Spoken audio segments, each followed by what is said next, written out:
Panginoon natin, So, masasabi mo ba, Pastor, ngayon na sa buhay mo fulfilled ka? Yes, fulfilled ako. Lahat. Spiritually, physically, materially, Amen. financially, pinoprovide ng Panginoon yan. Dahil ang sabi ni Lord, yung, di ba, pag wala tayo, alam na ng Ama mo sa langit, before mo pang hingiin, alam na ng Diyos yun, ng ating Father. Kaya thank you na lang, Lord. Thank you.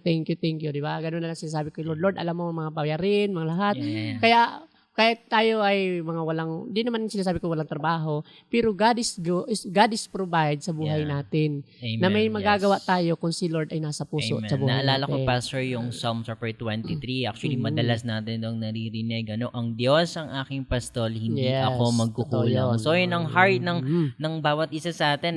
Lord, naniniwala ko ikaw Amen. magpuprovide. Hindi ako Yes. matatakot. So, nasa stage ka ba ng buhay mo ngayon, Pastor, na wala ka nang kinatatakutan? Wala na.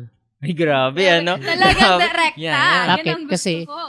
ang takot mamatay, takot maparusahan. So hindi ka natakot, Pastor, mamatay Hindi ngayon? na, kasi may Ready langit, ka na? may langit tayo eh. Amen. Ang Amen. nag-iingat ng kanyang buhay ay siya mawawala dito. Amen, yes. Pero mamatay ako dahil sa misyon. Okay lang, Lord, basta may langit ako Yan. puntahan. So, may isa pang bagay na gustong i-share sa atin, mamaya si Pastor, about din yung sa death na yon.